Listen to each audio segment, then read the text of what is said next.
اللہ اللہ اللہ۔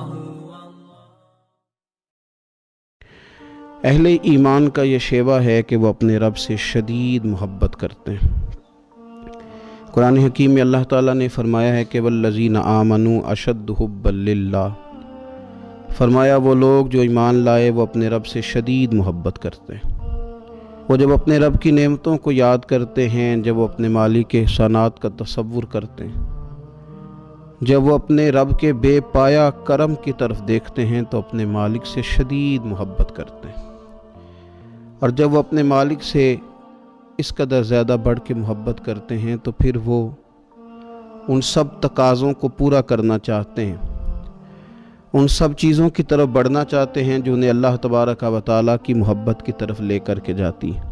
اللہ تبارک و تعالیٰ چونکہ اپنے بندوں کی طلب سے آگاہ ہے، اپنے بندوں کی پیاس کو جانتا ہے، ان کے دلوں میں اس کی طرف بڑھنے کا جو جذبہ ہے، اس جذبے سے مالک پوری طرح نہ صرف آگاہ ہے بلکہ اپنے کرم سے اس کی تسکین بھی فرماتا ہے۔ تو اللہ تبارک و تعالیٰ نے وہ سارے راستے ہمیں عطا فرمائے جو رب کریم کی محبت کی طرف ہمیں لے جاتے ہیں اور اس کی محبت کی لذت ہمارے دلوں کے اندر پیدا کرتے ہیں۔ جب اہل ایمان اللہ سے بڑھ چڑھ کے محبت کریں اور اپنے مالک کی طرف وہ سب سے زیادہ اپنے قدموں کو، اپنے دلوں کو، اپنی توجہ کو بڑھائیں تو انہیں کچھ کام ایسے ہیں جو زیادہ کرنے چاہیے۔ ان کاموں میں سے ایک بڑا کام یہ ہے کہ وہ اپنے رب کی عبادت کریں۔ عبادت تو رب کے ہر حکم کو تسلیم کر لینے کا نام ہے، لیکن ہمارے ہاں عبادت کا تصور اکثر نماز کے لیے لیا جاتا ہے۔ قرآن حکیم میں اللہ تعالیٰ نے ارشاد فرمایا یا ایھا الناس اعبدوا ربکم الذی خلقکم والذین من قبلکم لعلکم تتقون، فرمایا لوگوں اپنے رب کی عبادت کرو جس نے تمہیں پیدا کیا اور تم سے پہلے لوگوں کو پیدا کیا، اور اس امید پر اپنے رب کی عبادت کرو کہ لعلکم تتقون، تاکہ تم پرہیزگار بن جاؤ۔ اپنے مالک کے حضور اپنی پیشانی کو جھکا دینا عبادت انتہائی درجے کی عاجزی کو کہتے ہیں۔ اپنی پیشانی کو، اپنے ناک کو، اپنے پورے وجود کو اپنے مالک کے حضور انتہائی عاجزی کے ساتھ جھکا دینا، اور ساری بلندیاں اور ساری رفعتیں اور ساری عظمتیں رب ہی کی تسلیم کرنا، اس کا نام عبادت ہے۔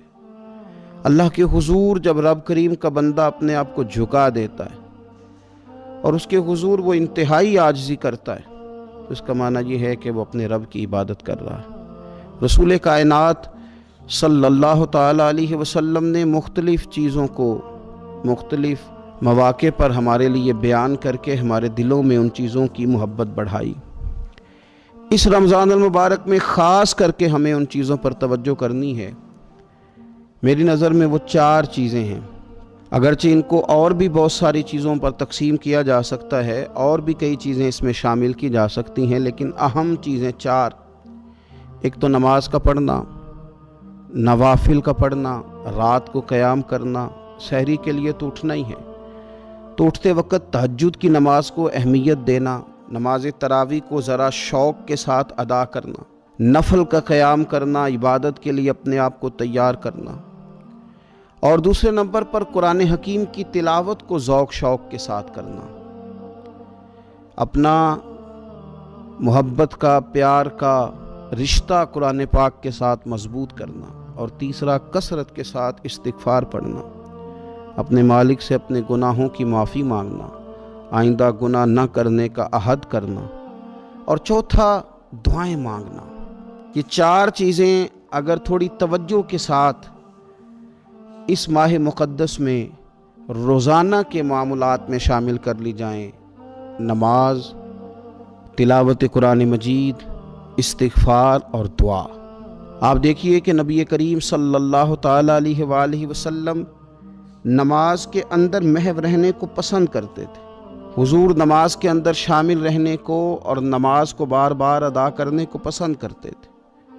ہر موقع پر حضور نماز ادا فرماتے، ہر موقع پر۔ سورج گرہن ہے تو نماز ہو رہی ہے، چاند گرہن ہے تو نماز ہو رہی ہے، بارش نہیں ہوتی تو کریم محبوب علیہ السلام نماز ادا کر رہے ہیں، بارشیں کثرت سے ہونے لگیں، طوفان اور آندیاں آنے لگیں تو حضور نماز ادا فرما رہے ہیں۔ جنگ کے موقع پر، بدر کے موقع پر لوگوں کی، صحابہ کی صفیں درست کر کے حضور خود مصلی پر تشریف لے گئے اور نماز شروع کر لی۔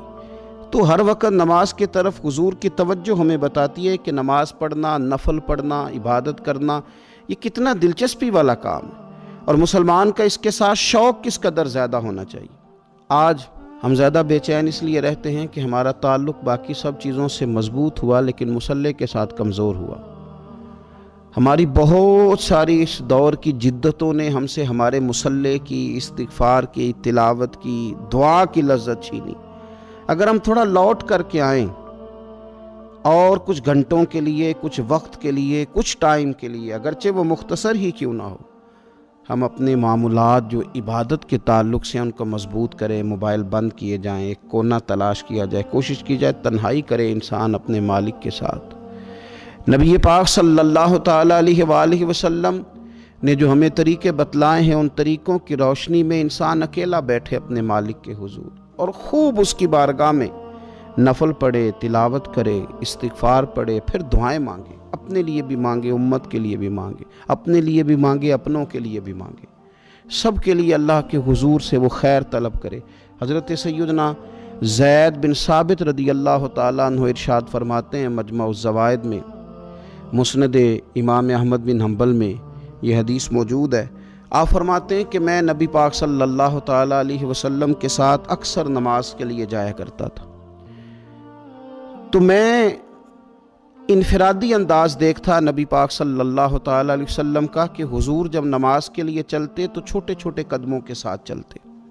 جو نبی پاک صلی اللہ تعالیٰ علیہ وسلم کا روٹین میں چلنے کا انداز ایک کریمانہ تھا، اس سے ہٹ کر حضور مختصر قدم اٹھاتے اور نماز کے لیے تشریف لے جاتے۔ میں اس خوبصورت ادا پر توجہ کرتا تو میرے کریم محبوب صلی اللہ تعالیٰ علیہ وسلم نے مجھ سے فرمایا، زید تم جانتے ہو میں مختصر قدم کیوں اٹھاتا ہوں؟ حضور دلوں کا حال جانتے ہیں نا، تو فرمانے لگے تمہیں خبر ہے میں اختصار کے ساتھ قدم کیوں اٹھاتا ہوں؟ عرض کی یا رسول اللہ صلی اللہ تعالیٰ علیہ وسلم کرم نوازی فرمائیے، بتا دیجئے۔ تو حضور فرمانے لگے کہ جب تک انسان نماز کی طلب میں رہتا ہے نا، وہ نماز ہی میں رہتا ہے۔ وہ جب نماز کی طلب میں ہوتا ہے تو نماز ہی میں ہوتا ہے۔ تو میں چھوٹے چھوٹے قدم اٹھاتا ہوں، ذرا آہستہ چلتا ہوں، تاکہ جتنا وقت طلب نماز میں ہو وہ نماز ہی میں گزرے۔ ذکر حبیب کم نہیں وصل حبیب سے، محبوب کا ذکر بھی اس سے ملاقات ہی ہوتا ہے۔ تو یہ جو سفر ہے نا نماز کے لیے جانے کا، میں چاہتا ہوں کہ یہ ذرا لمبا ہو جائے، اس میں ذرا وقت ملے تاکہ مالک کے ساتھ میں جڑا رہوں، میرا تعلق مضبوط رہے۔ تو سرور کائنات صلی اللہ تعالیٰ علیہ وسلم کی جو خاص دلچسپی ہے نماز کے ساتھ، نفل کے ساتھ، عبادت کے ساتھ، حضور صلی اللہ علیہ وسلم نے ارشاد فرمایا، مسلم شریف میں حدیث موجود ہے، فرمایا اللہ تعالیٰ کے بندہ سب سے زیادہ قریب پتہ کب ہوتا ہے؟ پہلے تو ذرا ان لفظوں کا حسنی ملاحظہ کریں کہ بندہ اور رب کے قریب، بندہ اور اپنے مالک کے قریب۔ وہ بندہ کتنی شان والا ہے، اس کا مقدر آج کتنے عروج پہ ہے جو اپنے رب کے قریب ہو گیا۔ حضور فرمانے لگے غلاموں سنو، بندہ اپنے رب کے سب سے زیادہ قریب سجدے کی حالت میں ہوتا ہے، لہذا فرمایا سجدوں میں کثرت سے دعا کیا کرو، گویا اس سے مانگ لیا کرو سجدوں میں، اب تمہارا قرب ہے۔ اب تم جب کشکول طلب دراز کرو گے تو وہ تمہیں عطا کرے گا۔ جب تم نے اپنا سر سجدوں میں رکھا ہو تو پھر اپنی آرزویں لے آؤ ساری، اب رب تمہارے کشکول بھرے گا، تمہیں خیرات ملے گی، تمہاری طلب سے بڑھ کر تمہیں عطا کیا جائے گا۔ تو عبادت کے ساتھ جب آپ کا تعلق ہوتا ہے تو آپ قرب الہی میں ہوتے ہیں، اللہ کے قریب چلے جاتے ہیں۔ شرط یہ ہے کہ تھوڑی دیر بھول جائیں موبائل کو، تھوڑی دیر چھوڑ دیں دنیا داری کے خیالات، تھوڑی دیر وہ ایک دن چھوڑ کے سارا کچھ بھی تو جانا ہے نا اللہ کے حضور۔ تو آج بھی اگر کچھ وقت کے لیے ترک کیا جائے، اسلام میں رہبانیت نہیں، لیکن حضور تہجد کی نماز پڑھتے تھے، حضور اعتکاف کرتے تھے، غار حرا میں وقت گزارا نبی پاک علیہ السلام۔ کچھ وقت تو ایسا ہو جو انسان اپنے رب کے ساتھ گزارے، اللہ کے ساتھ اپنے تعلق کو وہ مضبوط کرے۔ دیکھیے حضرت سیدنا یوسف بن عبداللہ بن سلام رضی اللہ تعالیٰ عنہ، یہ حضرت عبداللہ بن سلام رضی اللہ تعالیٰ عنہ معروف صحابی رسول صلی اللہ تعالیٰ علیہ وسلم کے صاحبزادے ہیں۔ یہ حضرت ابو درداء رضی اللہ تعالیٰ عنہ سے ملنے کے لیے تشریف لے گئے۔ فرماتے ہیں کہ جب میں ان سے ملنے کے لیے گیا تو وہ شدید علیل تھے، حضرت سیدنا ابو درداء رضی اللہ تعالیٰ عنہ بڑے جلیل القدر صحابی ہیں اور بڑے صاحب الرائے آدمی ہیں۔ حضرت عمر فاروق رضی اللہ تعالیٰ عنہ اکثر ان سے مشورہ لیا کرتے تھے۔ فرماتے ہیں میں جب ان سے ملنے کے لیے گیا تو وہ سخت بیمار تھے اور اسی بیماری میں ان کا وصال ہوا۔ میں ان سے ملنے گیا تو وہ مجھ سے کہنے لگے کہ بھتیجے، حضرت عبداللہ ابن سلام کے بیٹے ہیں نا یوسف بن عبداللہ، تو وہ چونکہ ان کا دوستانہ تھا، کہنے لگے بھتیجے تم اس شہر میں کس طرح آئے؟ تو جناب یوسف بن عبداللہ کہتے ہیں میں نے عرض کی کہ آپ کا میرے والد کے ساتھ جو تعلق تھا، جو دوستانہ تھا، اس تعلق نے مجھے مجبور کیا کہ میں آپ کی تیمارداری کروں۔ تو فرماتے ہیں میں تو تیمارداری کرنے گیا تھا، ان کا حال پوچھنا تھا، لیکن یہ لوگ جو حضور کے دین کی تبلیغ کے لیے جذبات رکھتے تھے اور ایک دوسرے کو اللہ کی جانب متوجہ کرنے کا جو جذبہ رکھتے تھے، وہ بڑا انوکھا ہے۔ ایک شخص تیمارداری کرنے گیا ہے تو حضرت سیدنا ابو درداء رضی اللہ تعالیٰ عنہ فرمانے لگے بھتیجے میں اس وقت اس کیفیت میں ہوں کہ جھوٹ بولنا بہت برا ہے، یعنی جھوٹ بول ہی نہیں سکتا کہ اس بیماری میں ہوں کہ جس میں مجھے لگتا ہے کہ میں دنیا سے چلا جاؤں گا۔ فرمانے لگے اللہ کی قسم میں نے خود رسول پاک صلی اللہ علیہ وسلم سے سنا ہے کہ جو شخص اچھے طریقے سے وضو کرے، وہ تیمارداری کرنے آئے اور یہ ان کو نماز کی طرف، عبادت کی طرف مائل کر رہے ہیں۔ فرماتے میں نے خود حضور صلی اللہ علیہ وسلم سے سنا ہے کہ جو شخص اچھے طریقے سے وضو کرے پھر 2 رکعتیں نماز پڑھ لے یا 4 رکعتیں نماز پڑھ لے، اخلاص کے ساتھ پڑھے، اچھا وضو کرے، 2 رکعتیں پڑھ لے یا 4 پڑھ لے، یعنی 2 نفل ادا کرے یا 4 کر لے، اور پھر وہ خلوص کے ساتھ اپنے رب سے مغفرت طلب کرے تو اللہ اس بندے کی بخشش فرما دے گا۔ یہ میں نے سنا ہے حضور سے، یہ میں نے خود سنا ہے۔ مرض وصال میں سیدنا ابو درداء رضی اللہ تعالیٰ عنہ اس کو بیان کرتے ہیں۔ تو رمضان المبارک کے اندر ہمیں موقع ملتا ہے نماز پڑھنے کا، نماز تراویح کا، رات کے قیام کا موقع میسر آتا ہے۔ ایک تو عشاء کے بعد موقع ملا تراویح پڑھنے کے، ایک یہ کہ ہم کو سحری میں اٹھنا ہے، اور تہجد کی وہ خاص فضیلتیں جو عام دنوں میں کئی دفعہ مشکل ہوتی ہیں، وہ اٹھنا تو ہے۔ اگر تھوڑا سا 10 منٹ پہلے اٹھا جائے، وضو کیا جائے، اچھے طریقے سے کچھ نوافل ادا کر لیے جائیں، پھر سحری کے معاملات میں مشغول ہوا جائے۔ نبی پاک صلی اللہ تعالیٰ علیہ وآلہ وسلم ارشاد فرماتے ہیں، یہ ترمذی شریف کی حدیث ہے، حضور علیہ الصلوۃ والسلام نے ارشاد فرمایا کہ رات کا قیام اپنے اوپر لازم کر لو۔ اگرچہ یہ لازم کرنا یہ استحبابی حکم ہے، حضور صلی اللہ تعالی علیہ وسلم نے اسے فرض قرار نہیں دیا، لیکن حضور شوق دلاتے ہیں۔ فرمایا رات کا قیام، رات کا قیام، ساون کی کالی راتوں میں جب بوندا باندی ہوتی ہے، وہ راتوں کو اٹھ اٹھ روتے ہیں جب خلقت ساری سوتی ہے۔ اور حضرت میاں صاحب رحمۃ اللہ علیہ نے فرمایا تھا کہ رات پوے تے بے دردانو نیند پیاری آوے تے درد مندانو یاد سجن دی ستیاں وی آن جگاوے۔ فرمایا رات کا قیام، حضور سید عالم صلی اللہ تعالی علیہ وسلم فرماتے ہیں رات کا قیام اپنے اوپر لازم کر لو، اس لیے کہ یہ رات کا قیام تم سے پہلے نیک لوگوں کا طریقہ ہے، اور یہ تمہارے لیے قرب خداوندی کا باعث ہے، یہ تمہیں اللہ کے قریب کر دے گا۔ اور حضور صلی اللہ تعالی علیہ وسلم فرمانے لگے یہ رات کا قیام تمہاری برائیوں کو مٹا دے گا اور یہ تمہیں گناہوں سے روک لے گا، گویا رب کریم تمہیں معافی عطا فرمائے گا، یہ تمہارے لیے بخشش کا ذریعہ بن جائے گا۔ یہ برائیوں کو مٹانے والا ہے رات کا قیام، یہ گناہوں سے روکنے والا ہے رات کا قیام۔ تو نماز کی طرف خاص توجہ کریں۔ اسی طرح کا معاملہ تھوڑا سا ہمیں ذوق کے ساتھ قرآن پاک کی تلاوت کے ساتھ اپنے آپ کو وابستہ کرنا چاہیے۔ بہقی شریف میں حدیث ہے، نبی پاک صلی اللہ تعالیٰ علیہ وسلم نے فرمایا میری امت کی سب سے افضل عبادت تلاوت قرآن ہے، سب سے افضل عبادت تلاوت قرآن۔ اور حضور صلی اللہ تعالیٰ علیہ وسلم فرماتے ہیں قیامت کے دن قرآن پڑھنے والے سے کہا جائے گا تو پڑھ، تو جتنی آیتیں پڑھتا جائے گا رب تیرے اتنے درجے بلند کرتا جائے گا۔ تلاوت قرآن کے ساتھ خاص ذوق، رمضان شریف کے اندر گھروں کے اندر اگر قرآن پاک کی تلاوت کی جائے، ہم دیکھتے تھے جب دیہاتوں میں ہوتے تھے تو گھر کے اندر بڑا ذوق ہوتا تھا قرآن پاک کی تلاوت کا۔ بہن بھائی ایک دوسرے سے پوچھتے تھے تیرا کون سا سپارہ ہے، تو وہ کہتے تھے میں کیوں بتاؤں، تو بتا تیرا کون سا ہے۔ کیوں؟ اس لیے کہ ایک شوق ہوتا تھا کہ ایک دوسرے سے آگے بڑھنا۔ تو نبی پاک صلی اللہ تعالیٰ علیہ وسلم نے فرمایا دنیا میں قرآن مجید پڑھتا تھا، اس سے قیامت کے دن بھی کہا جائے گا کہ اب تو پڑھنا، تو وہ جتنی آیات پڑھے گا رب اس کے اتنے درجے بلند کرے گا۔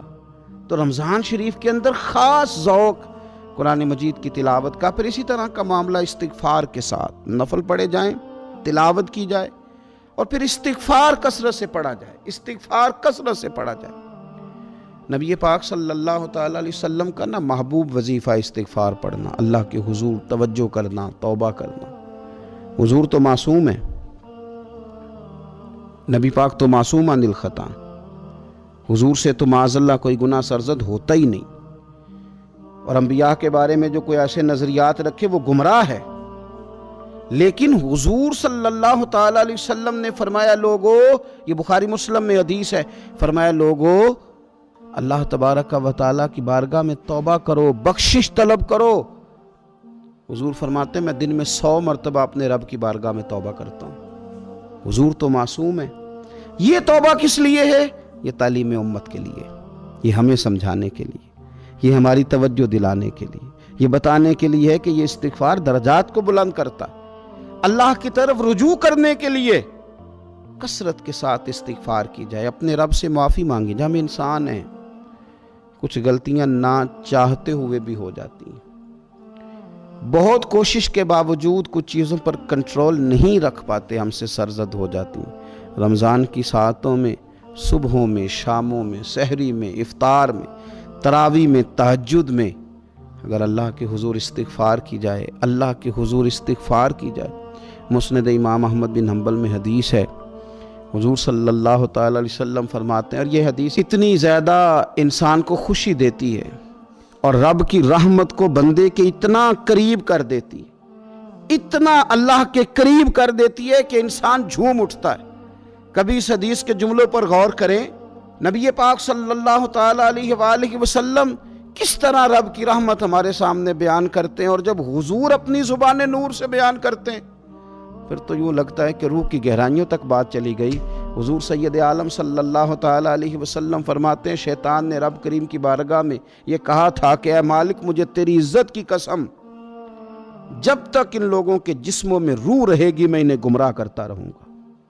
جب اللہ نے اسے کہا نا کہ تو نکل جا، تو مردود ہے، تو اس نے کہا مجھے تیری عزت کی قسم، جب تک ان کے جسموں میں روح باقی ہے میں انہیں گمراہ کرتا رہوں گا۔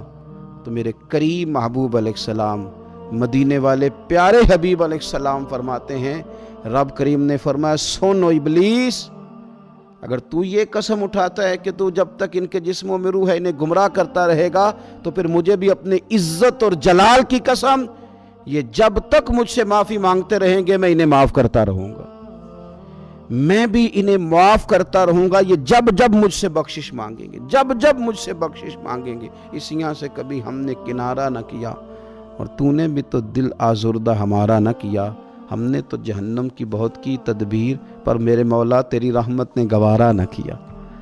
تو کثرت کے ساتھ استغفار رمضان میں کیا جائے، اللہ کے حضور معافیاں مانگی جائیں، اور میں تو کہتا ہوں اپنے لیے بھی مانگی جائیں، دوسروں کے لیے بھی مانگی جائیں۔ استغفار سے وہ مان جاتا ہے۔ اور پھر سب سے زیادہ جس چیز پر توجہ دینے کی ضرورت ہے وہ ہے عبادت کا مغز، یعنی دعا۔ میں اکثر کہتا رہتا ہوں کہ ہمارے ڈاکٹر ہمیں یہ کہتے ہیں کہ تمہارے دلوں میں کچھ دکھ ہیں وہ کہہ دو تو تمہاری بیماریاں ہلکی ہو جائیں گی، دل کے بوجھ اتار دو، تم کہہ دو کسی سے اپنے غم تاکہ تمہارے دل ہلکے ہو جائیں۔ اب کچھ غم بڑے ذاتی قسم کے ہیں، بندہ کسی سے کہہ ہی نہیں سکتا، بڑی نجی قسم کے کچھ دکھ ہیں، کسی سے کیسے بیان کرے؟ تو ہمارے دین نے ہمیں دعا سکھائی۔ معنی کیا ہے؟ جو کسی سے نہیں کہہ سکتے وہ رب رسول سے کہہ دو، کہہ دو تاکہ تمہارا دل بھی ہلکا ہو، تمہاری عزت بھی محفوظ رہے۔ اور تم نے کہا بھی اس طبیب کے سامنے جو سب سے بڑھ کر شفا دینے والا، کہا اس مالک کے سامنے جو سب سے زیادہ خزانے بانٹنے والا۔ ترمذی شریف میں حدیث ہے، حضور نے فرمایا دعا عبادت ہے۔ اسی ترمذی میں حدیث ہے، فرمایا دعا عبادت کا مغز ہے۔ اور اسی ترمذی میں حدیث ہے، نبی پاک علیہ السلام نے فرمایا یاد رکھو، رب کے نزدیک، اللہ کے نزدیک دعا سے زیادہ عزت والی چیز کوئی نہیں، اس سے بڑی اکرام والی چیز ہی کوئی نہیں اللہ کے حضور۔ تم اپنے رب سے جب مانگتے ہو تو بڑے معزز ہوتے ہو، دنیا داروں کے سامنے ہاتھ پھیلاؤ گے، دکھ سناؤ گے تو عزت میں کمی آئے، لیکن جب تم اللہ سے مانگتے ہو، مالک کے حضور کشکول طلب دراز کرتے ہو، تو اس سے بڑی عزت والی چیز کوئی نہیں۔ پھر ایک دل میں سوال آتا تھا کہ کتنا کو مانگیں، مالک سے کتنا سوال کریں، کس قدر طلب کریں، تو بیہقی شریف میں حضور نے یہ مسئلہ بھی حل کر دیا۔ اللہ کے پیارے حبیب علیہ السلام نے فرمایا ہر چیز اپنے رب سے مانگ لو، ہر چیز اپنے رب سے طلب کرو، حتیٰ کہ نمک ہی کیوں نہ ہو، وہ بھی مانگنا ہو تو مالک سے ہی مانگو۔